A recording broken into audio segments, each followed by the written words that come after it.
Shabbat shalom, Shabbat shalom, shalom, brother. Shabbat Shalom, officer. Shabbat shalom to all Israel out there scattered abroad. We back with another one. We back with another one, the read along series. All right, the read along series, and this time we're going to be going into the book of Job. All right, we finished up the book of Esther. If anybody wanted, to go over and recap on the book of Esther, you have to go back and view the past read along series. We broke things down and we got the history behind the feast day that we celebrate today, which is the Feast of Purim, the history behind Purim, and simply the history that comes with the story of Esther, Mordecai, and the kings that ruled, and the kings that ruled during it, well, the king that ruled during it, and the whole conflict of everything that happened within that storyline. So if you want to get the understanding of what happened in the book of Esther, go back and go back and watch the read along series that we broadcast on the book of Esther. All right, so we're going to keep it pushing. We're going to go into the book of Job, the read along series. Like I always say, make sure y'all get y'all Bibles out, get y'all highlighters out, get your study tools out, because like I said before, we like to bring out precepts in these read along series that can be beneficial to our people and to y'all into your studies. So make sure you get your study tools out and following along and reading along. All right, y'all tune in Strong Tower. I'm your host, Officer Iveson, and I got my brother.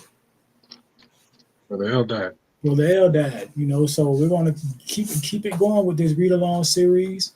All right. First, I want to give all praise to the Most High for allowing us to keep this holy Shabbat. Once again, Shabbat Shalom to all Israel out there that's keeping this feast, keeping this high holy day, which is also a Sabbath. All right, so make sure y'all doing the things that are required and the things that we're supposed to be doing on the Lord's Sabbath day. No buying, no selling, no cooking, no cleaning, no working. These are the things that we are not supposed to be doing on the Lord's Sabbath. It is a day of rest.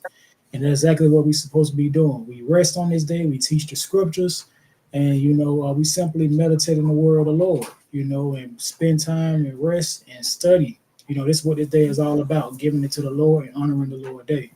All right, so let's uphold this day and let's stay in the spirit on the Lord's day. All right. So, like I said before, we're going to get into the book of Job, chapter 1. All right. So make sure y'all are following on and read along. I got this class plugged in to the Clubhouse. The Clubhouse is called the Prodigals. Brothers and sisters, if y'all have Clubhouse, make sure y'all follow the house, the Prodigals. That's where we be broadcasting these read-along series. And as a platform used for brothers and sisters to come together and get through the scriptures with us, and to congregate with each other. So the name of that house is, once again, the Prodigals. Follow that room. Also, brothers and sisters who's tuned in on YouTube or Facebook, make sure, if y'all have any questions, y'all can leave comments. Or if y'all want to join this live stream, make sure y'all just simply give like a brief introduction of yourselves, and y'all can come on and read along with us. That's what this read along series is all about. All right. So, got anything you want to say on that? Happy Sabbath, man. Let's get it going. All right, y'all. We're gonna get straight into it. The book of Job, read along series, chapter 1. All right. All right. All right, this is the book of Job, chapter 1, verse 1. It says, there was a man in the land of Uz whose name was Job, and that man was perfect and upright, and one that feared God and eschewed evil. All right, we coming across our first precept right now, and I'm going to break it down. It says that there was a man in the land of Uz whose name was Job. We got the introduction of Job, and that man was perfect and upright. Now, you have a lot of people who may say that we can't be perfect in this truth. Yes, you can. You can be perfect. You can be upright. And the only way that you can be perfect is we got a precept for that. How was Job perfect? Let's get the precept. How do we become perfect in this truth? All right. How do we become perfect? All right. Let's go to, it is just a quick precept that we can use to show our people that yes, you can be perfect in this truth when you're doing this. Now we know that there's more to it, but this is ultimately how Job was perfect. All right. This is the book of Psalms, chapter 19, verse 7. Bring it out. The law of the Lord is perfect, converting the soul. The testimony of the Lord is sure, making wise the simple. So the way that Job was perfect, he understood that he was supposed to keep the law, statutes, and commandments of the Lord. That's how he was perfect, and he was upright. All right, and also there's another one. It says that he feared the Lord. What is that precept where it says the fear of the Lord is the beginning of all wisdom? He feared the Lord. I think that's in Psalms. The fear of the Lord. The fear of the Lord. 111:10. Say it again. That. 111:10. Okay, let's bring that out. Psalms 111 and 10. Because Job, the reason why he was perfect is because he kept the law, statutes, and commandments of the Lord, but he also feared the Lord. All right. This is the book of Psalms, chapter 111, verse 10. It says, the fear of the Lord is the beginning of wisdom. A good understanding have all they that do his commandments. His praise endureth forever.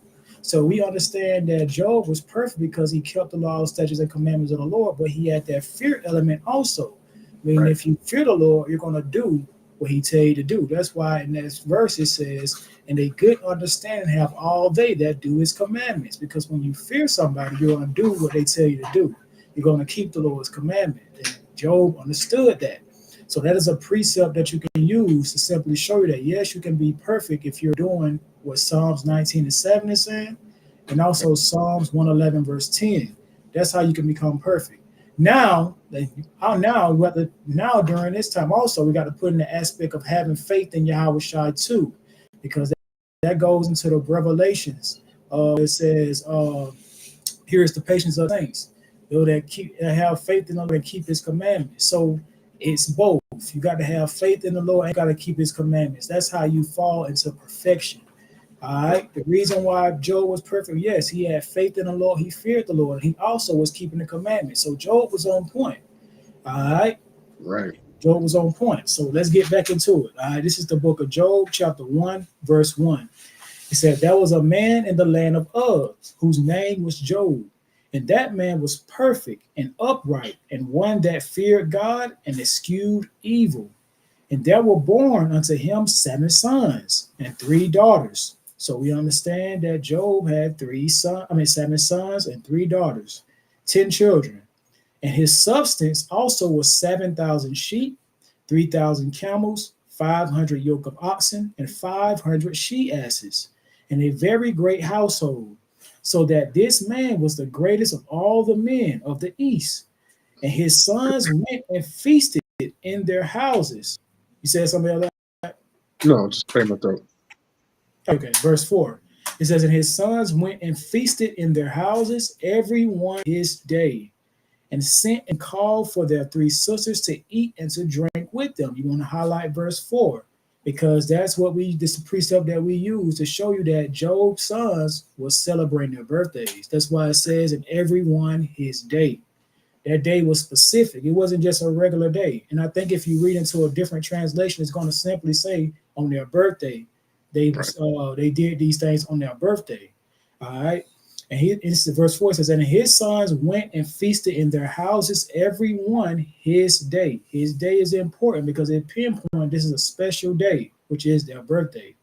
It says, and sent and called for their 3 sisters to eat and to drink with them. And it was so, when the days of their feasting were gone about, that Job sent and sanctified them, and rose up early in the morning, and offered burnt offerings according to the number of them all. See, now that's how you knew that there was an error, because Job had to rise up and offer a burnt offering for them, showing that they was in sin. Because there's nothing wrong with having a feast day on a day, but it was something about that day that Job saw that there was an error and it was in sin. So he had to offer a burnt offering, showing you that they was doing in the spirit of idolatry, meaning their birthday. Right. All right. So you want to highlight those verses. You want to highlight verse 4 and verse 5.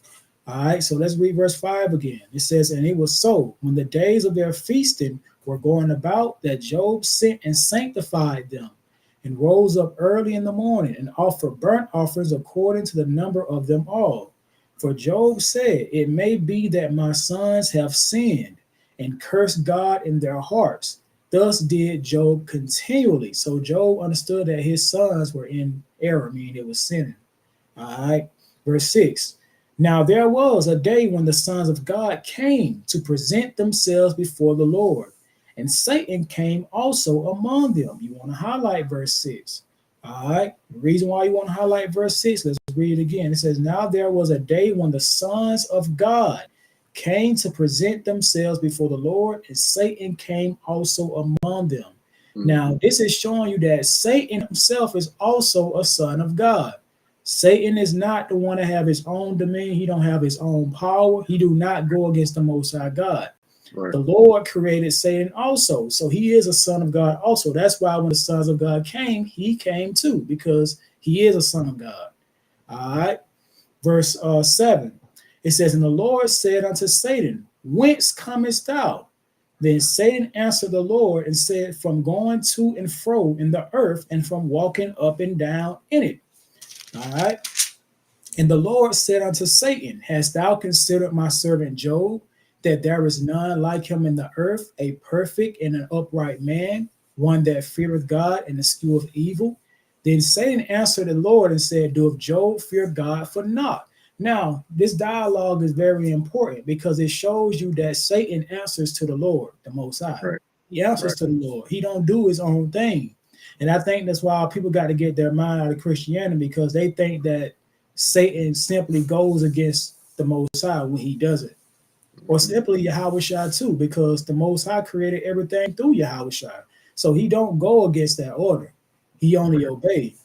All right. So we have to get the Christianity out of our mind, thinking that Satan just moved the way that he want to move. No, Satan have to go and get permission to do certain things, just like every other angel the Lord created. They don't do their own thing. They follow orders. All right. That's just something to keep in mind. Let's read verse 8 again. It says, and the Lord said unto Satan, hast thou considered my servant Job, that there is none like him in the earth, a perfect and an upright man, one that feareth God and escheweth evil? Then Satan answered the Lord and said, doeth Job fear God for naught? Has not thou made an hedge about him, and about his house, and about all that he have on every side? Thou hast blessed the work of his hands, and his substance is increased in the land. But put forth thine hand now, and touch all that he have, and he will curse thee to thy face. So Satan, like, listen, you don't made Job to prosper. He's prospering because of you. But if you simply put your hand against him, he's going to curse you to his face. So the Lord is so Satan is trying to get the Lord to play his hand to try Job. All right. Verse 11. One more thing. Go ahead. Real quick, in verse 6, I think Elder was talking about this in class last week. It's also a good precept that shows that the sons of God is also a classification for the angels, or it also is a representation that means the messengers or the heavenly hosts that serve the Father. Right. That's on point, because it is a class level when it comes to that, and all their ultimate purpose is to serve the Lord. That's a good point. So they are not just up there doing their own thing, or like how Christianity try to teach a lot of our people that the devil and his angels got kicked out of heaven. Now they just rebelling against God. That's not true. All right, brothers and sisters have to read the scriptures and simply be taught, because that's not biblical. All right. Verse 11. It says, but put forth thine hand now and touch all that he have, and he will curse thee to thy face. And the Lord said unto Satan, behold, all that he have is in thine power. Only upon himself put not forth thine hand. So Satan went forth from the presence of the Lord. And that verse 12 is very important, because it shows you that the Lord gave Satan the order, do this, but don't do that. So he followed what the Lord tell him to do. He's not out here doing his own thing. All right. And you also have to understand that Satan's purpose was to simply commit evil. He was simply going about trying to. That's why the scripture says that Satan, the Lord said that Satan wandered around like a devouring a lion, seeking whom he may devour, because he's that angel that sit on the left side to do the evil bidding.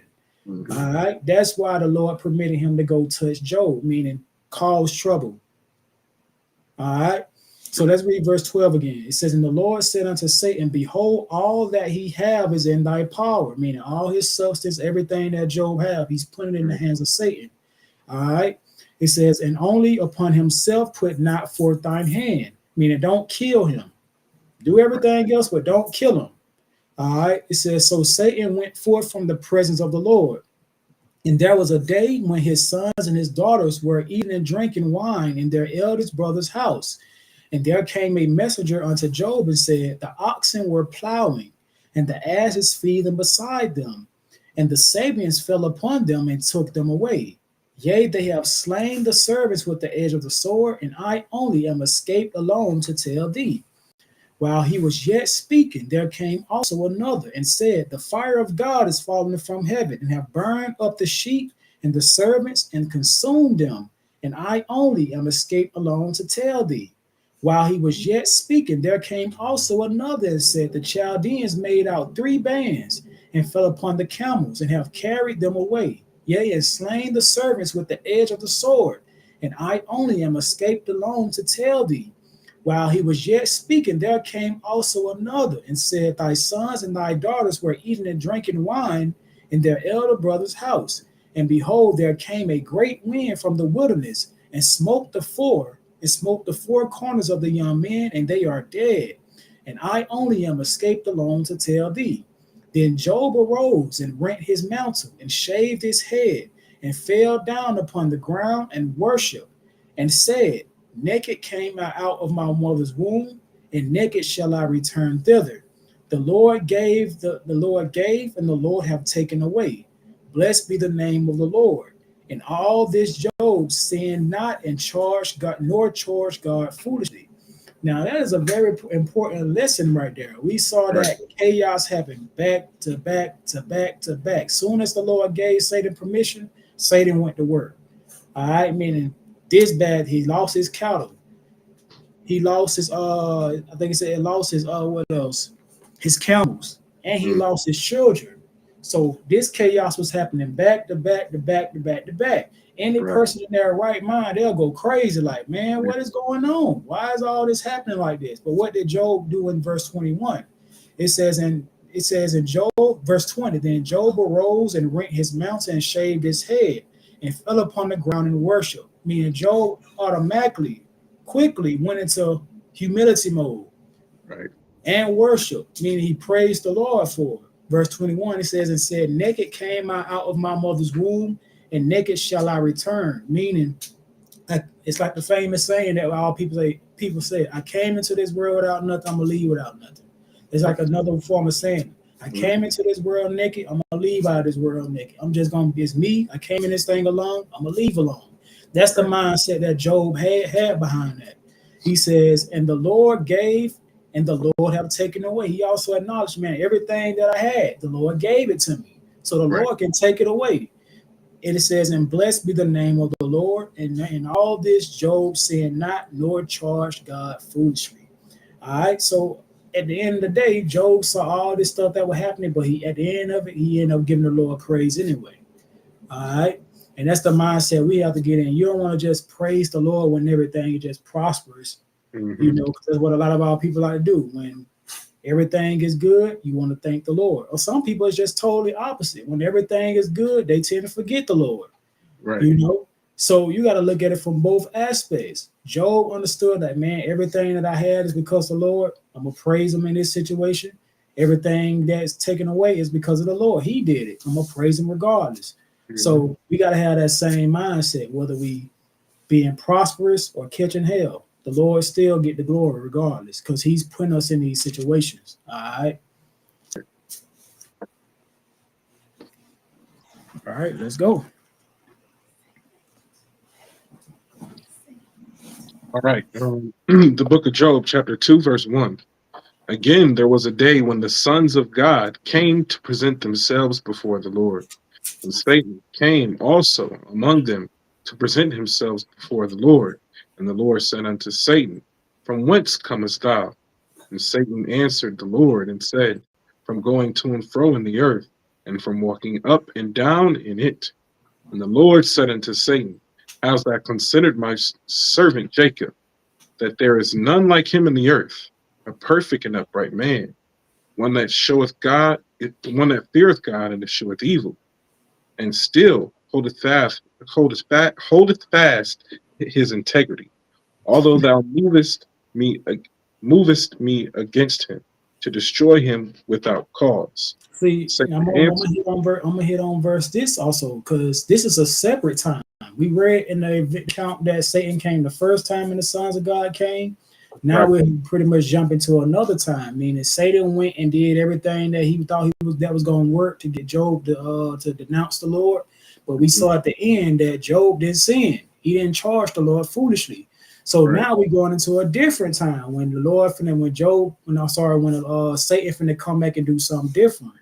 All right, it's gonna be the right. same as that account. Mhm.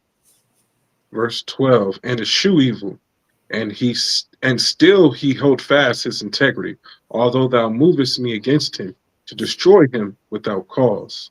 And Satan answered the Lord and said, skin for skin, yea, all that a man hath will he give for his life. But put forth thine hand now, and touch his bones and his flesh, and he will curse thee to thy face. And the Lord said unto Satan, behold, he is in thine hand, but save his life. So went Satan forth from the presence of the Lord, and smote Job with sore boils, and from his soul to his from the sole of his foot until his crown. And he took him a potsherd to scrape himself withal, and he sat down among the ashes. Verse 9. Then said his wife unto him, doest thou still retain thine integrity? Curse God and die. All right, verse 9. That's very important because you gotta understand who your partner is. You see what Job's wife told him to do? It says, then said his wife unto him, doest thou still retain thine integrity? Mm-hmm. Curse God and die. Because this is, I hate to say this, but it's true. This is the nature of most of our sisters. When chaos arises and that level of protection or that level of prosperity is gone, they Right. rather jump ship, you Mhm. know. So you got to examine what type of woman that you got or what type of wife that you have, around you. When she see you in hard times or she see that you going through certain things, is she gonna be there for you or is she gonna be ready to split or tell you to simply do what Job's wife is telling him to do? Why you pretty much holding towards his integrity that you got? Curse God and die. Right. So that shows you what type of mindset Job's wife had. All right. Mm-hmm. All right. Also, this shows you that the afflictions that come upon you, whether it may be, physical ailments or accidents that cause health issues and things of that nature. Right. These may be tests. These are tests, that the Most High does, just like it says in Sirach, try by fire. Right. Your body may, die, but your soul is forever. So, what happens to your body is temporary, but if your soul is turned back to the Most High, that's forever, man. So, Right. That's why the scripture you quoted Sirach is true because the scripture says, when you come to serve the Lord, prepare thy soul for temptation. The right, same as that thing. It's not going to be an easy walk. Everything is just not going to be peaches and cream or there's rainbows. No, you're going to go through some stuff in the truth. You're going to experience some stuff that you may not agree with. You're going to go through some type of conflicts. People ain't going to be seeing eye to eye. All these things are done to simply test your faith. Where you at? Is you still going to endure in the truth or you simply going to run? right, So that's why the Lord says, if you come to serve the Lord, prepare your soul for temptation. You don't know what'll come out of a person unless they tempted. When a lot of people get tempted, they tend to run. All right. So that's just a point for us to examine ourselves of whether or not we are in this faith or not. Because if right. you're not, when the Lord put that fire to you, He gonna see what you're about. Mm-hmm. All right. Mm-hmm. All right. Verse 7. Mm-hmm. So when Satan forth from the presence of the Lord and smote Jake, I think we already read that verse. Verse 9. Then said his wife unto him, doest thou still retain thine integrity? Curse God and die. Verse 10. But he said unto her, Thou speakest as one of the foolish women speaketh. He checked What? it right on the spot. Job checked right on the spot. You speaking like how foolish women speak. Mhm. All right. Shall we receive good at the hand of God, and shall receive not and shall we not receive evil? In all this did not Job sin with his lips. See, that's important too. Job was speaking a lot, man, because he's simply saying, what? Shall we receive good at the hand of God, and shall we not receive evil? You know, so we're looking at it from both aspects. That's why it goes into that precept in Isaiah where it says, the Lord says, he says, I create good and I also create evil. Our Lord do all these things. So the Lord is in control of all this. If the Lord wants you to be prosperous, you'll be prosperous and everything will be good.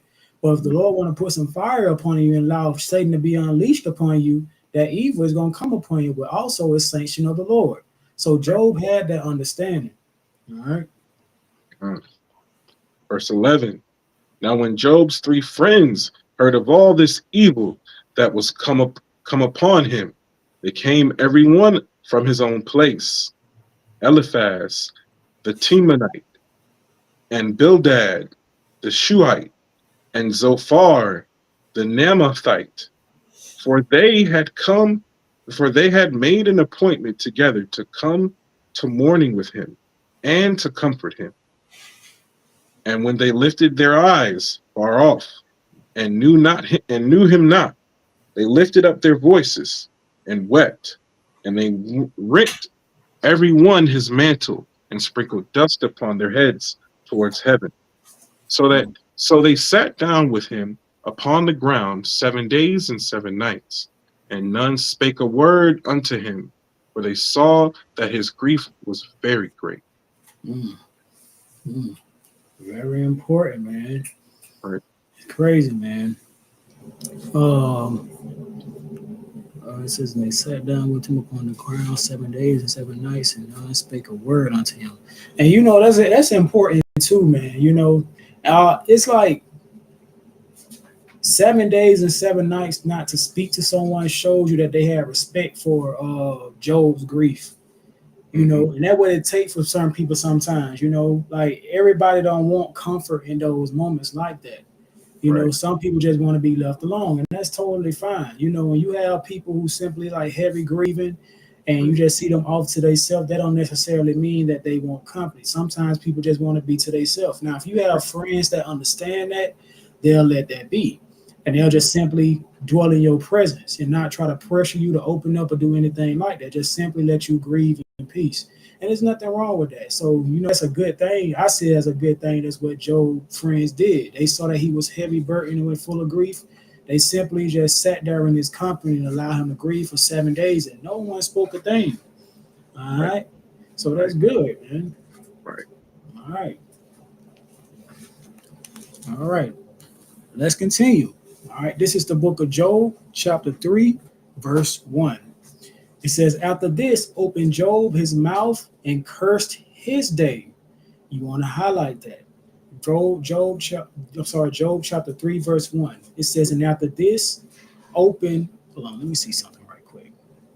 Okay, yeah. Chapter 3, verse 1. You want to highlight this. It says, after this, opened Job his mouth and cursed his day, showing you that Job didn't pretty much put no significance on the day of his birth.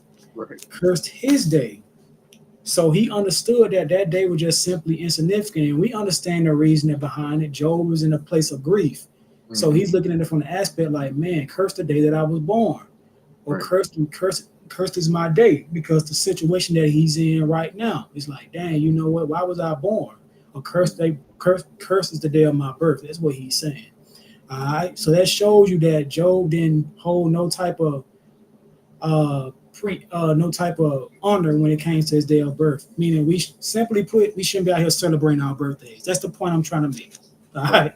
I'm just going to be short. That's the point I'm trying to make. Stop putting so much emphasis and high praise on your day of birth, because it's simply just a day. All right. And I say this all the time. People celebrate. That's why I come across a lot of people now when it comes to celebrating their birthdays. They don't simply just celebrate it on that day no more. They may say, like, you know what, this whole week is my birthday, because they understand that, listen, that day go by so fast. It's just a day. You know, it literally just a day. It's nothing significant about it. And I say this all the time also. I'm not finna celebrate a day, which I understand that I'm getting older. I want to let me, if we talking about everlasting life, I celebrate that. And only the Lord can give that. That's something to celebrate. But celebrating a day where you simply is getting older, that's not nothing to glorify. All right. Right. So let's continue to read verse 2. It says, and Job spake and said, let the day perish wherein I was born. Show you that his day is representing his birthday, the day that he was born. Right. All right. It says, in the night in which it was said, there is a man child conceived. Let that day be darkness. Let not regard it from above, neither let the light shine upon it. Let darkness and the shadow of death stain it. Let a cloud dwell upon it. Let the blackness of the day terrify it. All right. As for that night, let darkness seize upon it. Let it not be joined unto the days of the year. Let it not come into the numbers of the months. Lo, let that night be solitary. Let no joyful voice come therein. Let them curse it that curse the day, who are ready to raise up their mourning. Let the stars of the twilight thereof be dark. Let it look for light, but have none. Neither let it see the dawning of the day, because it shut not up the doors of my mother's womb, nor hid sorrow from mine eyes. Why died I not from the womb? Why did I not give up the ghost when I came out of the belly? Why did the knees prevent me, or why the breast that I should suck? For now should I have lain still and been quiet. I should have slept, and then had I been at rest. Verse 14, with kings and counselors of the earth, which built desolate places for themselves, or with princes that had gold, who filled their houses with silver, or as in hidden untimely birth I had not been, as infants which never saw light. There the wicked cease from troubling, and there the weary be at rest. There the prisoners rest together, they hear not the voice of the oppressor. The small and great are there. The servant is free from his master. Wherefore is light given to him that is in misery, and life unto the bitter in soul, which alone for death, but it cometh not, and dig for it more than for hidden treasures, which rejoice exceedingly and are glad when they can find the grave. Why is light given to a man whose way is hid, in whom God hath hedged in?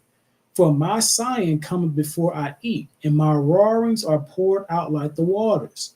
For the thing which I greatly feared is come upon me, and that which I was afraid of is come unto me. I was not in safety, neither had I rest, neither was I quiet, yet I was not in safety, neither had I rest, neither was I quiet, yet trouble came. All right. See, now we see that simply Job is going through this grieving and mourning process. That's what his words are simply expressing. He's looking like, dang, man, curse be the day that I was born. Ultimately, because the situation that he's in. Meaning, let darkness be the day that I was born, let darkness be for this day instead of light. Ultimately, that's what he's saying. It's better for me to simply not be born than to be born and to experience what I'm going through. This is the things that Job is saying, so in a nutshell, that's simply what Job is saying. He's simply grieving and he's mourning. All right. All right. Chapter 4. Then Eliphaz and the Temanite answered and said, if we essay to commune with thee, wilt thou be grieved? But who can withhold himself from speaking? Behold, thou hast instructed many, and thou hast strengthened the weak hands. Thy words have upholden him that was fallen, and thou hast strengthened the feeble knees. But now it is come up thee, and thou faintest. It toucheth thee, and thou art troubled. Is not this thy fear, thy countenance, thy hope, and thy uprightness of thy ways?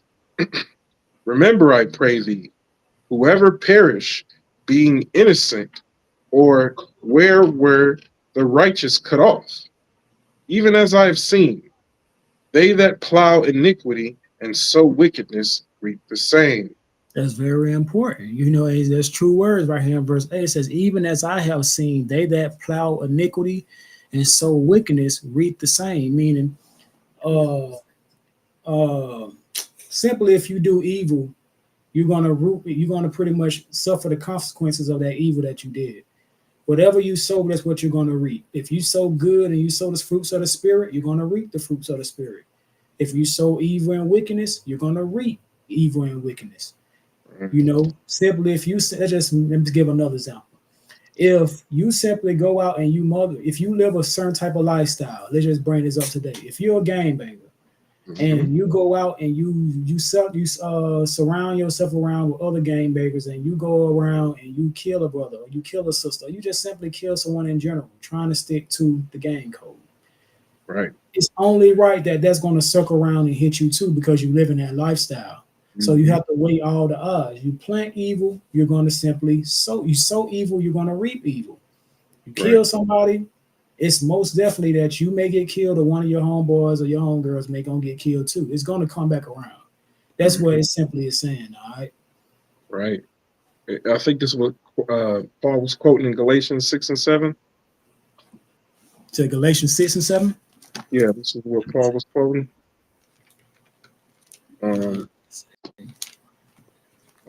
And reads, "Be not deceived, God is not mocked. For whatsoever a man soweth, that shall he also reap."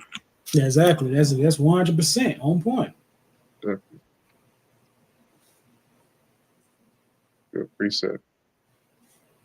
That's Galatians chapter 6, verse 7. So, brother, they gave y'all a precept that y'all can. You said Galatians 6 and 7. Yes, sir. Whatever you sow, you're going to reap. All right. That's a precept to go exactly what Job's friend Eliphaz, the Temanite, is saying. All right, and that's verse 8. Right. Okay. Verse 9. By the blast of God they perish, and by the breath of his nostrils are they consumed. The roar of the lion and the voice of the fierce lion and the teeth of the young lions are broken. The old lion perished for lack of prey, and the stout lion's whelps are scattered abroad. Now a thing was secretly brought to me, and mine ear received a little thereof. In thoughts of the visions of the night, when deep sleep falleth on men, fear came upon me, and trembling, which made all my bones to shake. Then a spirit passed before my face. The hair of my flesh stood up. It stood still, but I could not discern the form thereof. An image was before my eyes. There was silence, and I heard a voice saying, "Shall mortal man be more just than God? Shall a man be more pure than his maker?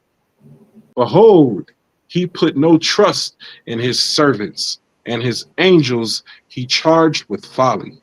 And it's very important. It says in verse 17, it says, "Shall a mortal man be more just than God? Shall a man be more pure than his maker?" We are not more pure than our maker. We're not more just than God. So that's why you have a lot of our people who try to make their mindset be the mindset of the Most High God, when that's just very impossible. That's why the Lord says that my ways are higher than my ways and my thoughts are higher than your thoughts. Because we can't think, the creation can't think like the creator. It makes no sense. We may see death a certain type of way, but the Lord who created life and death, he see that totally different, something far above our understanding. So we got to get out of our mindset trying to make our little mind be in unison with the Lord's mind. That makes no sense. All right? It makes no sense. Verse 18. Behold, he put no trust in his servants, and his angels he charged with folly. How much less in them that dwell in houses of clay, whose foundation is in the dust, which are crushed before the moth. They are destroyed from morning till evening. They perish forever, without any regarding it.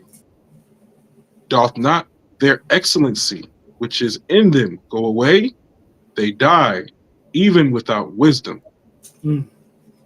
And that just right here in verse 20 says they are destroyed. I'm sorry, verse 19 says, how much less is them that dwell in houses of clay, whose Mhm. foundation is in the dust, which are crushed before the moth. He's simply talking about man in general.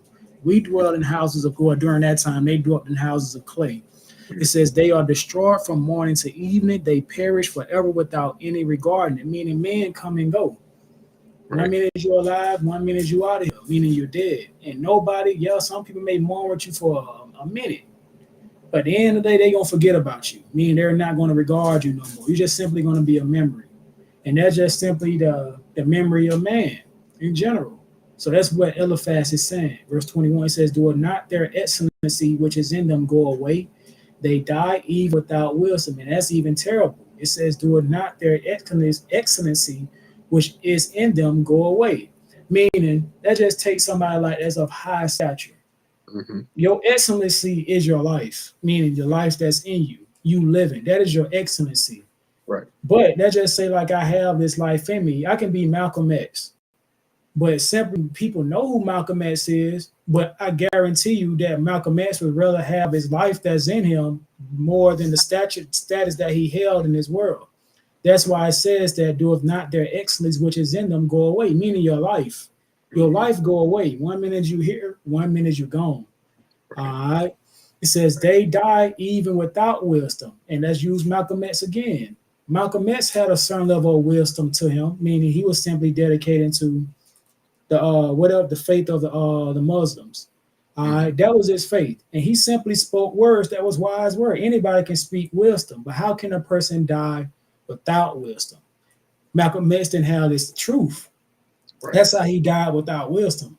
And let's get a precept to show you that you having this truth is wisdom. All right, let's go to I think that's Deuteronomy 6, and I think it's 25. I think. Let me see. That's righteousness. There might be wisdom in that one. Huh? I said that's righteousness. Uh,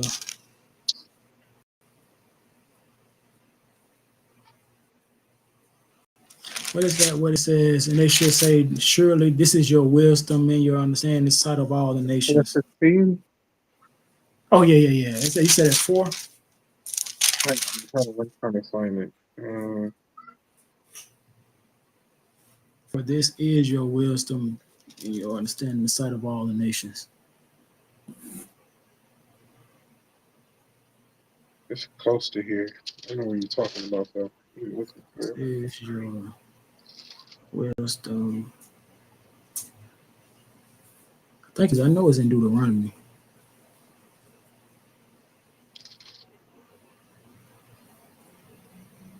Yeah, Deuteronomy. We're looking right at it. Deuteronomy chapter 4, verse 6. Okay. All right, this is the book of Deuteronomy chapter 4, verse 6. It says, let's read verse 5. It says, behold, I have taught you statutes and judgments, even as the Lord my God commanded me, that ye should do so in the land whither you go to possess it.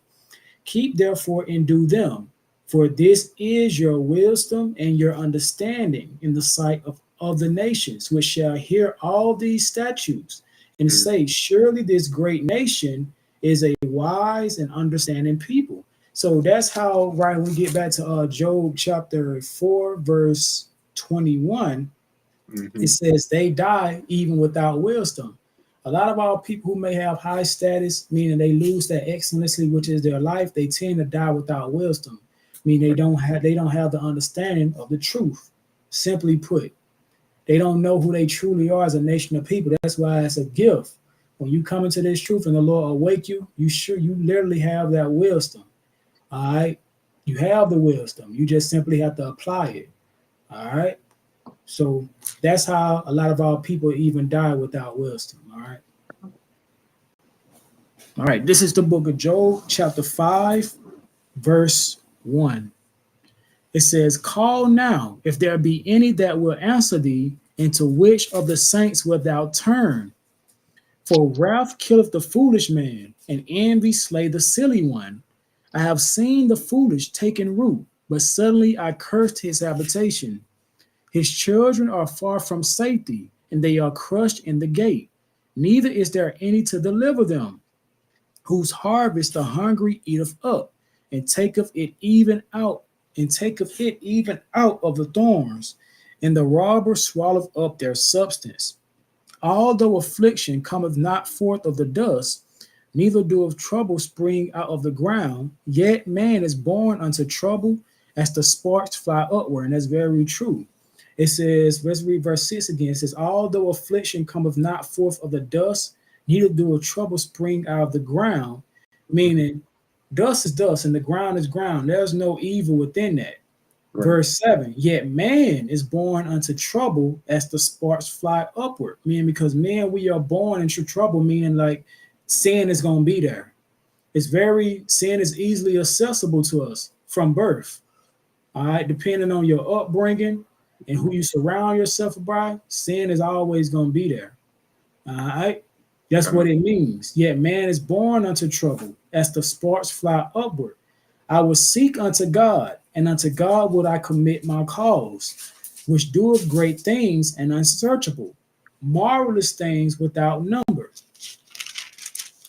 who giveth rain upon the earth and sendeth waters upon the fields, to set up on high those that be low, that those which mourn may be exalted to safety.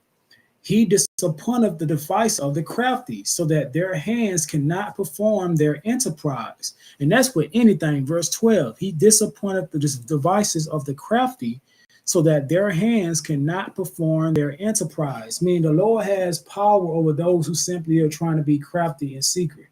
Meaning like if our enemies is simply secretly creating things to destroy the Lord's chosen people, the Lord can simply alter that.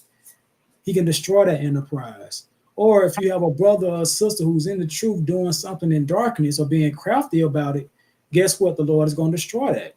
Mm-hmm. Or it's going to be exposed. Whatever you have in your mind, and whatever wicked thing or any crafty thing that you have in your mind to do, and is totally against the Lord can destroy that or simply expose you. I hope brothers and sisters understand that. All right. Verse 13, it says, he taketh the wise in their own craftiness, and the counsel of the froward is carried headlong. They meet with darkness in the daytime, and grope in the noonday as in the night.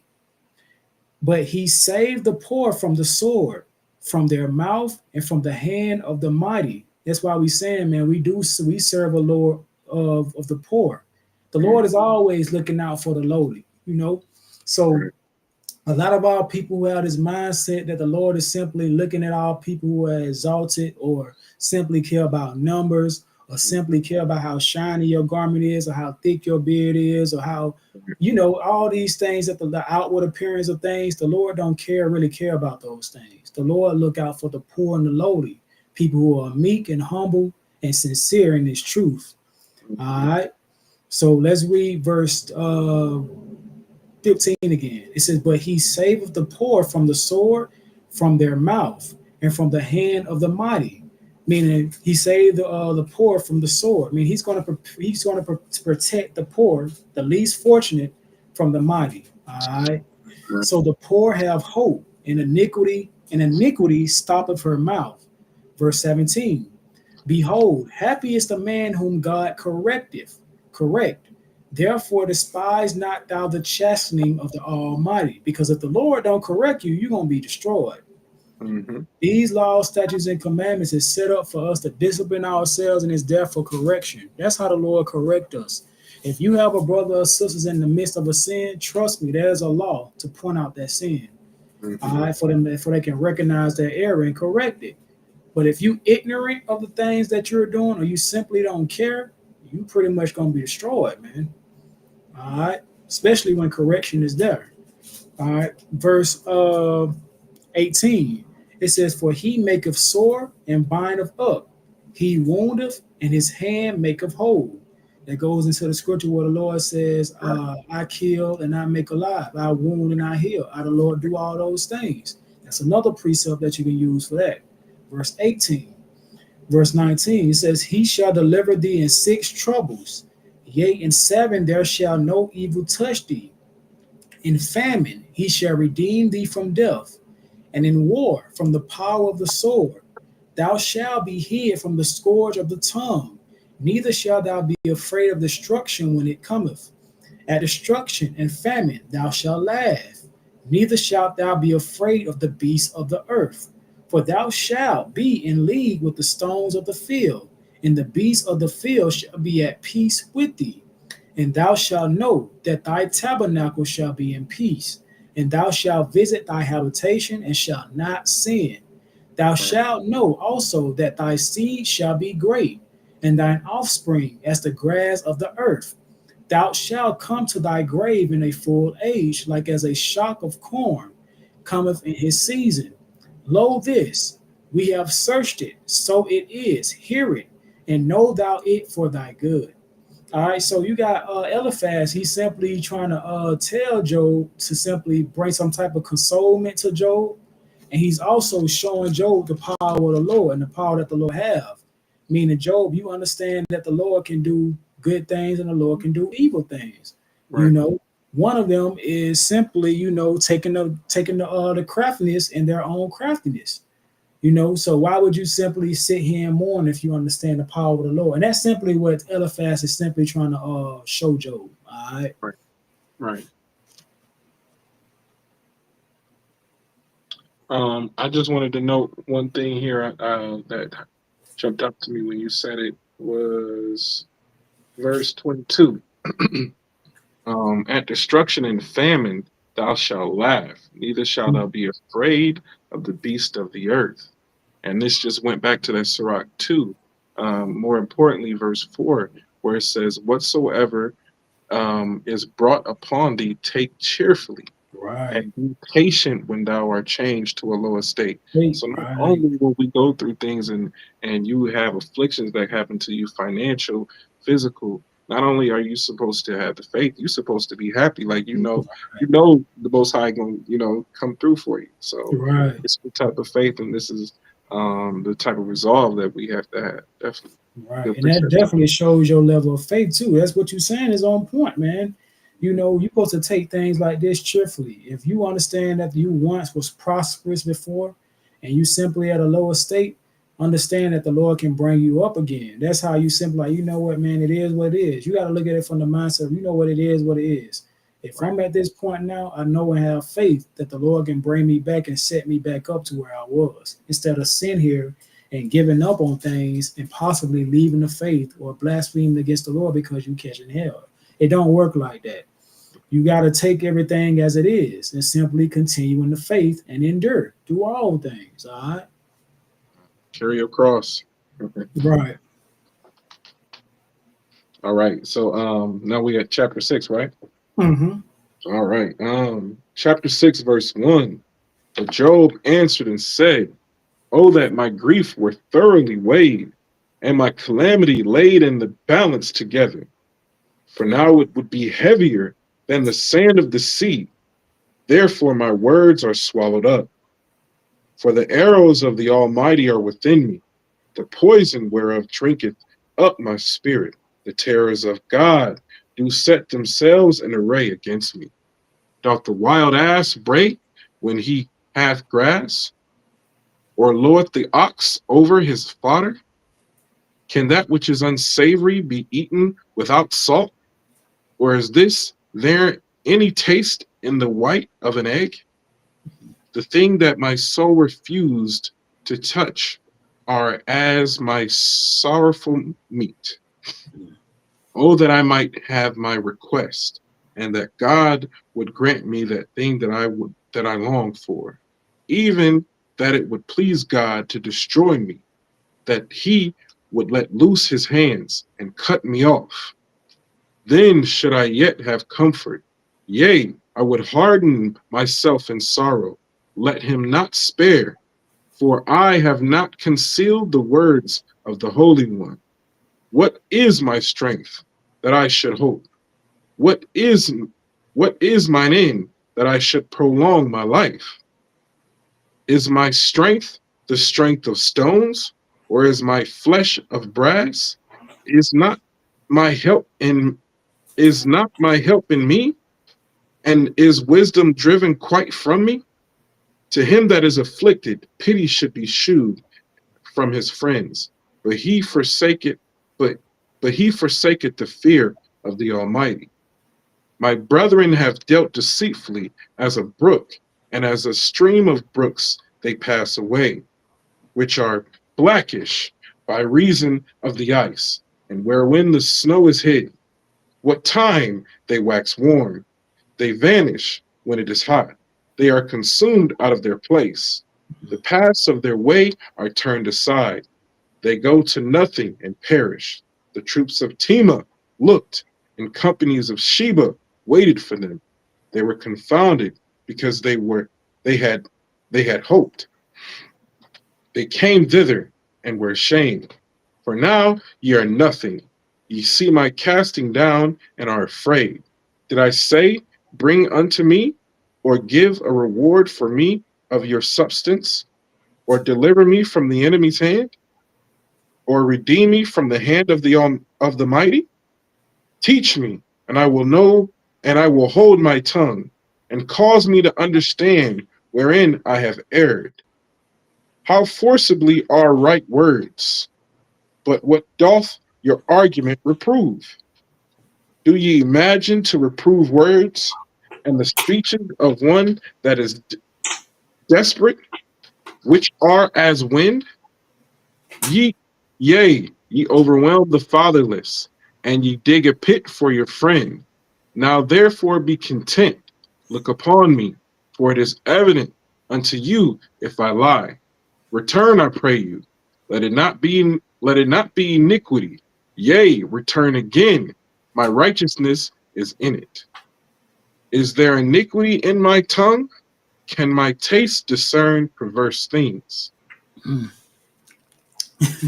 So Job is looking at it from the perspective of like he's mourning, like he's going back into that aspect of, he simply want the Lord to destroy him and take him away from everything that he's going through.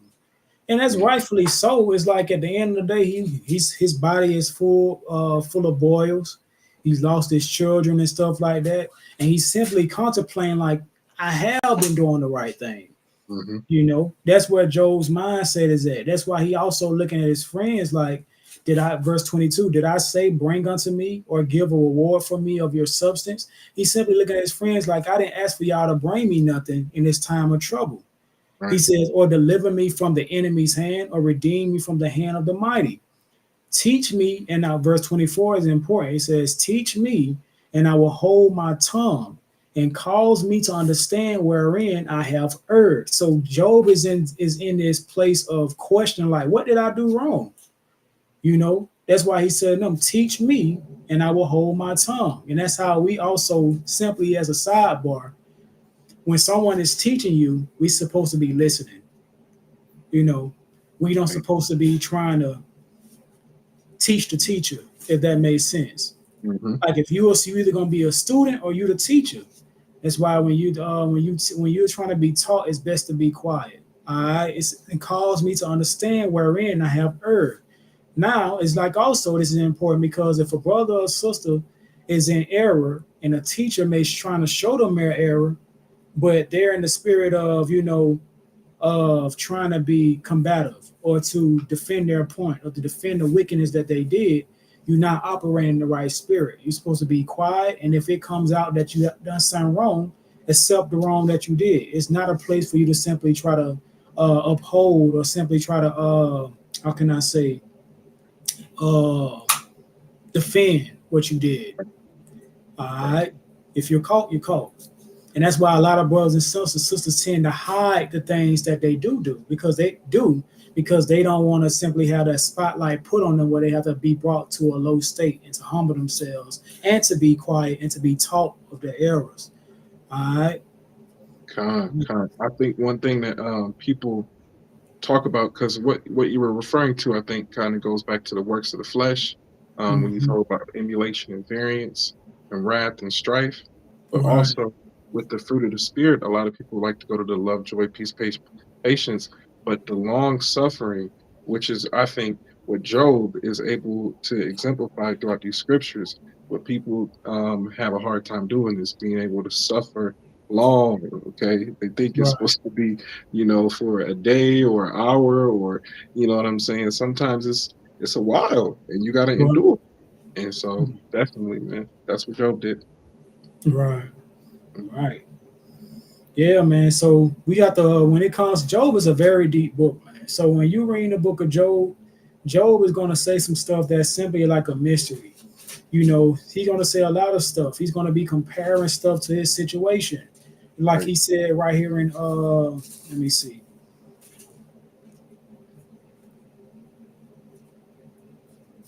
Let's read right here is chapter 6, verse 11. He says, "Where is my strength that I should hope? And what is my end that I should prolong my life? Is my strength the strength of stones, or is my flesh of brass? Is Mhm. not my help in me, or is my wisdom driven quick from me?" So he's simply comparing his current state to him being strong as brass. Or Mhm. him simply says, where is my strength that I should hope? What is my end that I should prolong my life? Is my Right. strength the strength of stones? He looking at like, no, my strength is not even the strength of stones right now because I'm dealing with what I'm dealing with. Is my flesh of brass? Is this his flesh is not of brass because his body is covered in boils. So his Mhm. flesh is not of brass. So he's comparing these things to his situation. And he's simply coming to the conclusion like, why did the Lord just want to destroy me? Right. Because now he's simply looking at it like, man, what did I do in the first place? So we have to put ourselves in Job's shoes and to understand what he's trying to convey in his words. All right. All right.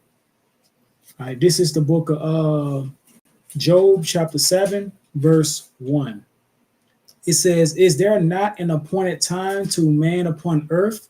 Are not his days also like the days of an hireling?" And that's true. We all have a certain amount of days that the Lord appointed for us to live upon this earth, man. Our number can be called at any time. When the Mhm. Lord deemed that it's time for us to go, it's time for us to go. Just like a hireling. I mean, like you can hire somebody to work for you, and then when their time is up, their time is up. So that's what he's comparing us to. Right. All right. Let's read verse 1 again. It says, is there not an appointed time to man upon earth? Hold on, go back. All right. Is there not an appointed time to man upon earth, or not his days also like the days of an hireling? As a servant earnestly desired the shadow, and as an hireling looketh for the reward of his work, so am I made to possess months of vanity, and wearisome nights are appointed to me. When I lie down, I say, when shall I arise? And the night be gone, and I am full of tossings to and fro unto the dawning of the day. My flesh is clothed. Okay, my flesh is clothed with worms and clouds of dust. My skin is broken and become loathsome. My days are swifter than a weaver's shuttle and are spent without hope. Oh, remember that my life is wind. Mine eyes shall no more see good. The eye of him that have seen me shall see me no more. Thine eyes are upon me, and I am not. As the cloud is consumed and vanished away, so he that goeth down to the grave shall come up no more. He shall return no more to his house, neither shall his place know him any more. Therefore, I will not refrain my mouth. I will speak in the anguish of my spirit. I will complain in the bitterness of my soul. Am I a sea or a well that thou settest a watch over me? Am I a sea or a well that thou settest a watch over me? When I say, my bed shall comfort me, my couch shall ease my complaint, then thou scarest me with dreams and terrify me through visions, so that my soul choose of strangling and death rather than my life. And that's deep, man, showing you that Satan was all over Job. When the Lord unleashed Satan, it was over with. That's why he's saying that he can't even find comfort on his bed and he can't find comfort in his sleep. All Mhm. right, that's when right here in verse 14 says, then thou scarest me. I'm sorry, let's read verse 13. It says, when I say my bed shall comfort me, my couch shall ease my complaint. Meaning, like when we are in that position of resting and we're asleep, or wherever we're relaxing at, whether it's in our bed or on our couch, that is a place for us to wind down. So that's what Job is saying. When I'm either here or there, either in my bed or on my couch, I'm looking for my mind to be at ease. But he received the opposite. He says, then thou scarest me with dreams and terrify me through visions. So all this is the Lord unleashing Satan upon Job to see if he's going to fold. Mm-hmm. You know, that's why it's very dangerous to fall into the hand of the Lord. When the Lord want to get you, he's going to try you either way to see if you simply is fit, you know, and that's what it's all about, man. All right. Verse 15 says, so that my soul shoes of strangling and death rather than my life. I loathe it. I would not live always. Let me alone, for my days are vanity. What is man that thou shouldest magnify him, and then that thou shouldest set thine heart upon him, and that thou shouldest visit him every morning and try him every moment? How long wilt thou not depart from me, nor let me alone till I swallow down my spittle? I have sinned. What shall I do unto thee, O thou preserver of men? Why hast thou set me as a mark against thee, so that I am a burden to myself? And why doest thou not pardon my transgression and take away my iniquity? For now shall I sleep in the dust, and thou shalt seek me in the morning, but I shall not be. So Job is simply in this, he's in the mindset now questioning the Lord, you know, because the Lord is the preserver of men, you know. So he's like right here in verse 20 says, I have sinned. What shall I do unto thee, O thou preserver of men? Why hast thou set me as a mark against thee, so that I am a burden to myself? And why doest thou not pardon my transgression? Meaning, like, Lord, why you ain't giving me no ease? I'm recognizing that I have did some wrong. I must have sinned to been on dead and have all this befall me. Why you not forgiving my sin or my transgression and take away my iniquity? For now shall I sleep in the dust, and thou shalt seek me in the morning, but I shall not be.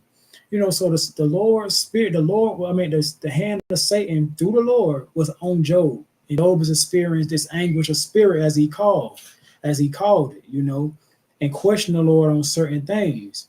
I mean, so it's like that's simply what Job is expressing, man. Mm-hmm. All right. All right. All right. Chapter 8. Then answered Bildad the Shuhite and said, how long wilt thou speak these things? And how long shall the words of thy mouth be like a strong wind? Doth God pervert judgment, or doth the Almighty pervert justice? If thy children have sinned against him, and he hath cast them away for their transgression, if thou wouldest seek unto God betimes, and make thy supplication unto the Almighty, if thou wert pure and upright, surely now he would awake for thee, and make the habitation of thy righteousness prosperous. Though thy beginning was small, yet thy latter shall end. Yet thy latter end should greatly increase. Mm-hmm. Or inquire, I pray thee, of the former age, and prepare thyself to the search of their fathers. This is a good precept right here. Job 8 verse 8. Mm-hmm. I got Deuteronomy 32:7, Jeremiah 6:5 next to it.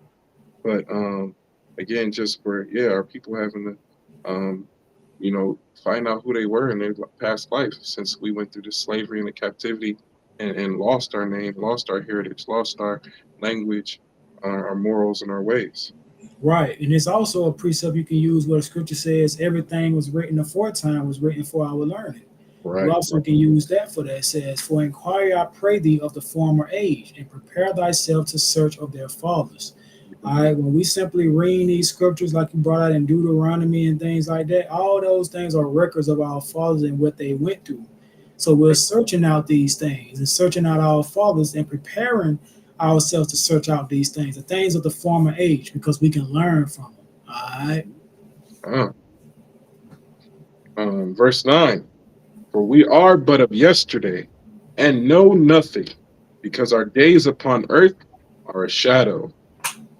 Shall not they teach thee, and tell thee, and utter words out of their heart? And it's very important in verse 10. 8 and 10 is simply going into each other. The 9 is simply the thought. behind what Bildad is saying. All right, so let me read that again. It says, "For inquire, I pray thee, of the former age, and prepare thyself to the search of their fathers." Let's jump to verse 10. "Shall not they teach thee," meaning your fathers, "shall not your fathers teach thee, and tell thee, and utter words out of their heart? Because the things that are written aforetime are written for our learning." Meaning we can learn things from Moses, we can learn things from Isaiah, Jeremiah, Nehemiah, all the prophets, because those are our fathers of old. And they're going to teach us, things simply through their examples and simply how people was behaving during their time and how they handle certain situations. That's how we learn from our fathers. All right. Uh, Um, I have a precept for you. Go ahead. Okay. So verse 9, for we are but of yesterday and know nothing, because our days upon the earth are a shadow. And like Mm, you said before, the book of Job is deep and it's talking about a lot of different things, but a precept for the shadow here is in Psalms 107, um, 10 through 12, where it explains what the shadow is. mm. Um, and it brings it to the day to what we've gone through and went through the last 400 years. So the book of Psalms 107, verse 10, Mm, such as sit in darkness and in the shadow of death, being bound in affliction and iron, because they rebelled against the words of God and contemned and the counsel of the contempted the counsel of the Most High. Verse 12. Therefore he brought down their hearts with labor, and they fell down, and there was none to help. So mm. again, that shadow of death is also referring to the captivity that we went through, going through Right, slavery, and they went through it back then in that time period as well too. right, So definitely. right, right. All right. Good precept. Um, verse 10, shall not they teach thee and tell thee and utter the words of their heart? Verse 11, can the rush grow up without mire? Can the flag grow without water? Whilst it is yet in the green in his greenness, and cut and not cut down, it wherewith before any other herb. So are the path of all that forget God, and the Mm, hypocrite's hope shall perish, whose mm, hope shall be cut off, and whose trust shall be a spider's web. Verse 15, he shall lean upon his house, but it shall not stand. He shall hold it fast, but it shall not endure. He is green before the sun, and his branch shooteth forth in his garden. His roots are wrapped about the heap, and seeth the place of stones. If he destroy him from his place, then it shall deny him, saying, I have not seen thee. Behold, this is the joy of his way, and out of the earth shall others grow.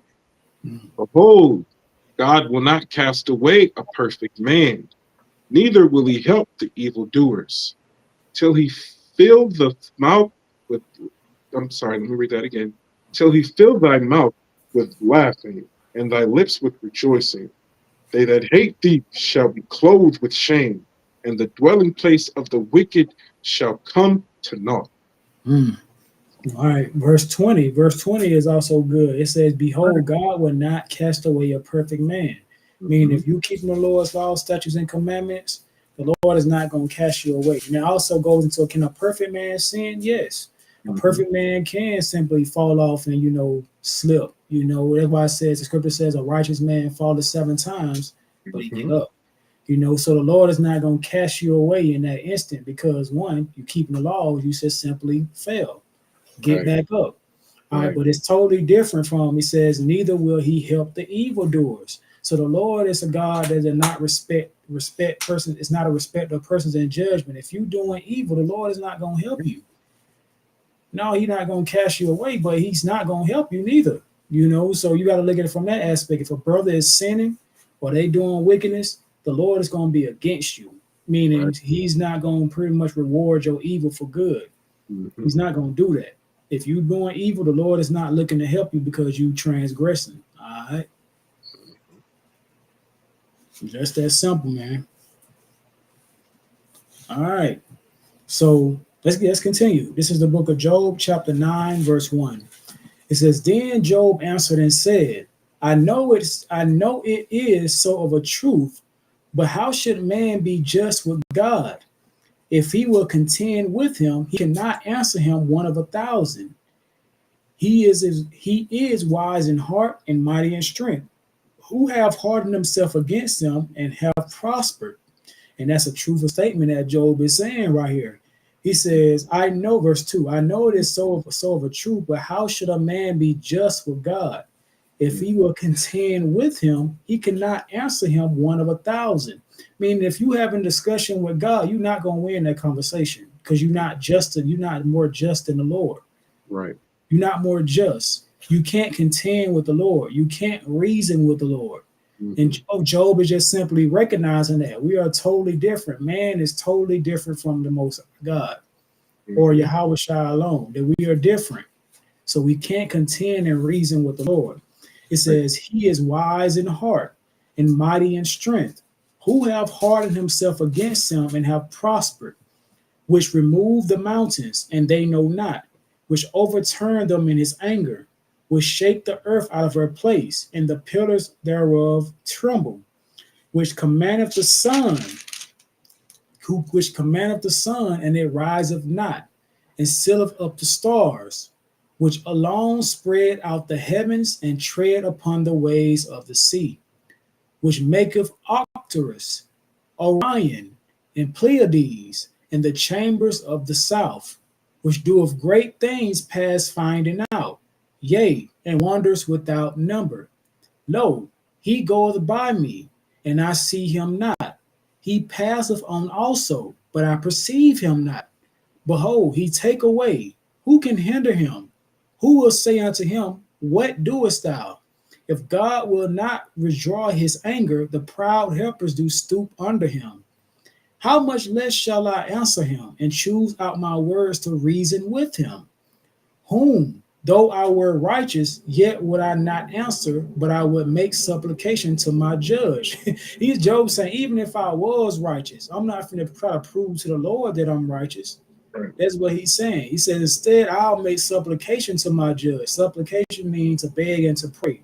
So he'll try to simply like beg and pray. You're not going to simply state your righteousness to the Lord. You're not going to go back and forth with the Lord. That's what Job is saying. Right. All right. So even if I think I'm righteous, the Lord understands my heart. He understands what I'm going to do. So the Lord is going to win at 100% of the time. All right. All right. That's why the scripture goes into it, says that even our righteousness is at 50 rags, because it don't measure up to what the Lord sees within us. All right. So let's go to let's read 15 again. It says, Whom though I were righteous, yet would I not answer, but I would make supplication to my judge. And if I had called and he had answered me, yet would I not believe that he had hearkened unto my voice. So Job is in a position of humbleness. He's being humble. He's saying, listen, even if I had called and the Lord heard my voice, right here in verse 16, if I had called and he had answered me, yet would I not believe that he had hearkened unto my voice, because I'm not worthy for the Lord to hear me. That's what he simply is saying. He wouldn't believe that the Lord heard him. All right. Verse 17, he says, For he breaketh me with a tempest and multiplieth my wounds without cause. He will not suffer me to take my breath, but fill me with my bitterness. Verse 19, if I speak of strength, lo, he is strong. And if of judgment, who shall set me a time to plead? If I justify myself, my own mouth shall condemn me. See, that's what Job is saying. If he try to justify his righteousness, the Lord can pretty much make your own mouth condemn you. Right. Because the Lord see past your righteousness. All right. It says, and if I justify myself, my own mouth shall condemn me. If I say I am perfect, it shall also prove me perverse. And that's very dangerous, man. Even though the scripture says that Job was a perfect man, Job had that mindset, I'm not going to say that I'm perfect, and that's the mindset that we have. Yeah, we understand that in order for us to be perfect, we have to keep the laws, statutes, and commandments and have faith in the Lord. But it'd be kind of unwise for you to proclaim that you're perfect, not understand that the Lord can see things in you that you may not see. That's what Job understood. All right. Verse 20, it says, if I justify myself, my own mouth shall condemn me. If I say I am perfect, it shall also prove me perverse. Though I were perfect, yet would I not know my soul. See, that's what he's looking at. Yet, he says, though I were perfect, yet would I not know my soul, because that's what the Lord look at. The Lord knows your soul because he created your soul. He created your spirit. So if you're a man dwelling in his flesh and you proclaim that you're perfect, yeah, you speaking according to the flesh. But the Lord understands the intentions of your heart. He understands your soul. So you can't judge perfection in that aspect. Only the Lord can. That's why he'll rather not say that he's perfect. All right. So let's read verse 21 again. It says, though I were perfect, yet would I not know my soul. I would despise my life. This is one thing, therefore I said it. He destroyeth the perfect and the wicked. If the scourge slay suddenly, he will laugh at the trial of the innocent. And that's crazy, man. That's just like, what it reminds me of verse 23. It says, if the scourge slays suddenly, he will laugh at the trial of the innocent. And that goes back. What popped in my mind was when the Lord killed everybody upon the face of the earth and he only saved Noah and his family. Meaning the Lord was not looking at everybody else that was innocent. The Lord purposed that Noah and his family was the only ones that were going to live. Everybody else was true. So somebody might have made the case like, I didn't even do nothing wrong. But the Lord looking at it like, no, I found something that was in you. You're going to die too. That's why the Lord says he laughed at the trial of the innocents, because we don't understand the purpose of the things that the Lord do. That's why his ways are higher than our ways and his thoughts are higher than our thoughts. We can't think like the Lord. All right. Let's read verse 23 again. It says, if the scourge slays suddenly, he will laugh at the trial of the innocent. The earth is given into the hand of the wicked. He covered the faces of the judges thereof. If not, where and who is he? Now, this is the precept that we use to pretty much correlate with the judges of this world, meaning Esau and their establishment. They cover the faces of the judges thereof. We are the judges of the world, the children of Israel. They cover the faces because they tell you that the children of Israel, the true children of Israel, are not the children of Israel, but those people who you see over in Israel today.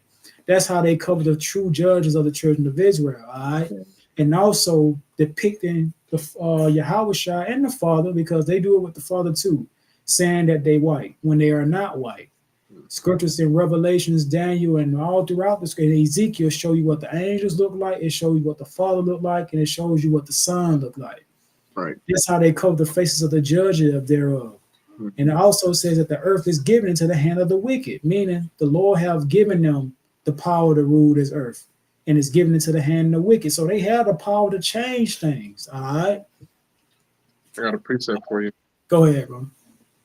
2nd Esdras 3:48. All right. Hold on, Bring it out. To 2nd Esdras 3:48. I don't think it has a 48. It might be 1st Esdras.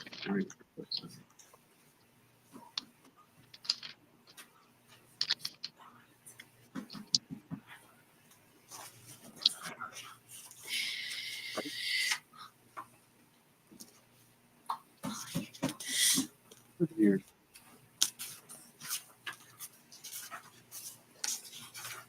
I'm sorry. I apologize. I had it. What was you quoting? Well, you know what it said? When they covered over the paintings. I think that's in Maccabees. I think Maccabees 3:48. Okay, yeah, that's what I mean. You good. Book of 2nd Maccabees, chapter. First Maccabees.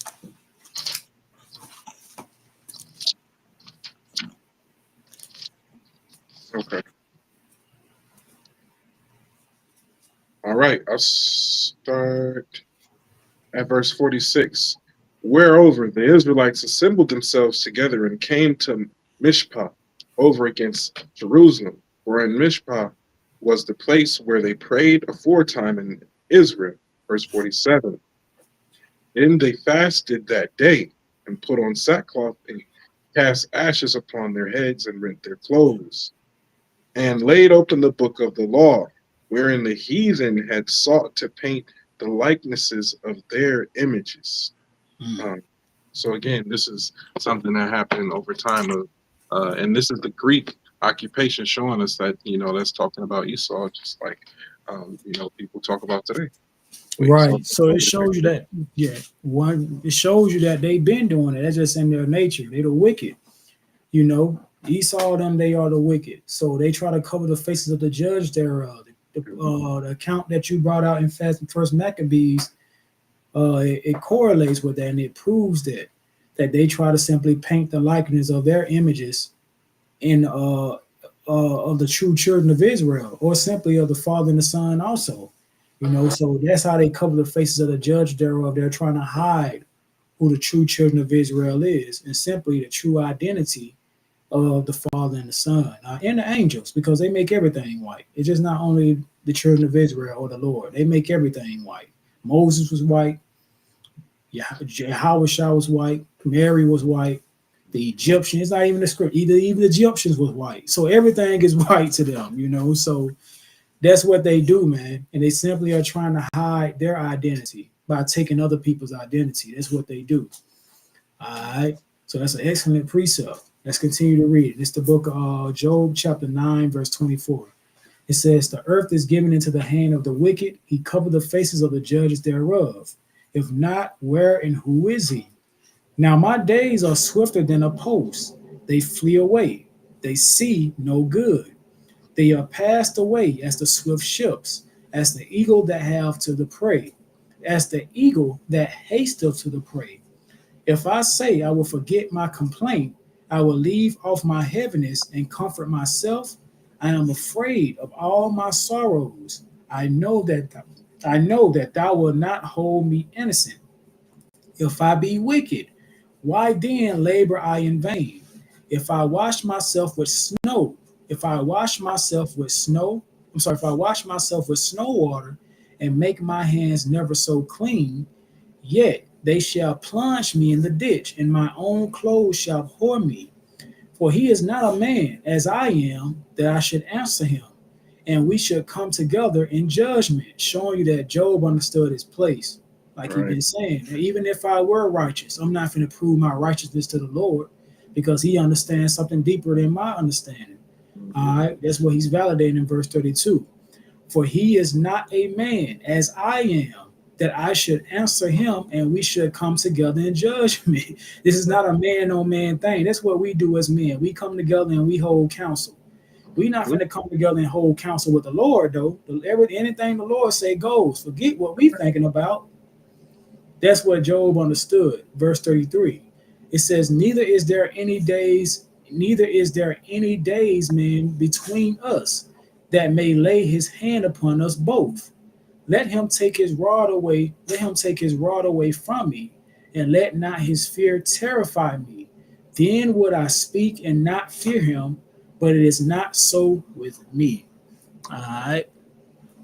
So we understand, man, that Job is giving a recount of simply what he's talking about. He simply is understanding his place. Yeah, Job may understand that he's perfect and he's righteous and things like that, but he's not the type of man like to prove his righteousness to the Lord. He's in a state of humbling himself. That's what he's doing in this chapter. All right, he understands that the power that the Lord have. He understands that it's the Lord that have touched him and took everything away. He's acknowledging that. So he's even saying, like, even like we just brought out about it says, for in 32, for he is not a man as I am, that I should answer him, and we should come together in judgment. Job understands his place. And that's what a lot of us have to do. We say this all the time, man. A lot of our people, they don't know the Lord. They don't know God. They don't fear the Lord because they wouldn't say certain things that they say. A lot of our people can see like terror going on in the world, and they'll come to the consumption, man, like, it's not a God. I don't think it's a God because what God would allow this? Or why would a God allow these things to happen? You don't know God then. You don't know the Lord. You just don't. You don't know him because the scripture is plain. If you understood Deuteronomy chapter 32, I the Lord, I create evil, I kill and I make alive, I do all these things, you wouldn't have that question in your mind. If anything, your level of fear with the Lord will increase, and that will make you want to be obedient and to watch what you're saying, you know, because the Lord is not going to sit and give an account of the things that he do with you. Like he just a man, he got to answer to you or come into judgment. The Lord is not going to do that. Not at all. He just is, it's not happening. All right. So that's why Job was wise, because he understood his place and he understood that ultimately the reason why he's going through what he's going through because the Lord have sanctioned it. He have ordained it. All right. You got anything you want? That's where we're going to stop at. You got anything you want to say on that? Oh man, it's good scriptures, man. It's a lot of good meat in here, man. Definitely. Yeah, it is, man. That's why I said that Job is a deep book. You know, Job is like one of those books that's like literally close to Genesis and Revelation, because though he speak in a lot of dark, it's like I can only describe it as darkness and dark parables. Mm-hmm. You know, that's how Job speak. He's comparing his grief to other things, you know, Right. and it's simply as parables. So you really have to be locked in when you're dealing with Job. And I'm gonna tell you honestly, I'm not finna go in and explain everything that Job is saying, because me as I don't have that understanding. I'm not finna say I understand everything what Job is breaking out. I don't. Like I said, I can only see you, I can only reveal to you what is simply, you know, is being revealed to me through the spirit. But every word that Job is saying is not that type of read along, y'all. I'm not gonna just go through every word that Job is bringing out and break it down, Mm-hmm. you know, because it's the deeper level of understanding. All right. Right. All right. But the precepts that we did bring out and the things that we did bring out, make sure y'all highlight those. And y'all, like I say all the time, y'all may have saw some stuff as we was reading, and you may have saw some stuff that we didn't see. Mm-hmm. You know, so it's not only for me to bring out stuff, but it's also for you to fill up your precept book, or you may catch something that I didn't catch. All right, that's what this is about too. All right, so that's where we're going to stop at, and we're going to pick up Sunday. All right, we're going to pick up Sunday. All right, got anything else you want to say, Eldad? Not at all, man. Great read along, man. Happy Sabbath to Israel, man. Endure. Keep the patience of the saints. All right, y'all. So with that, y'all, we're going to shut it down. You know, this the book of Job. We're going to be back with this thing Sunday. All right. Hopefully, y'all got some understanding from the chapters that we did read, and y'all caught some things that we didn't catch. Just continue to tune in, brothers and sisters, and we'll see y'all Sunday. All right. With that, All right. Shabbat Shalom. Shalom, Israel. All right.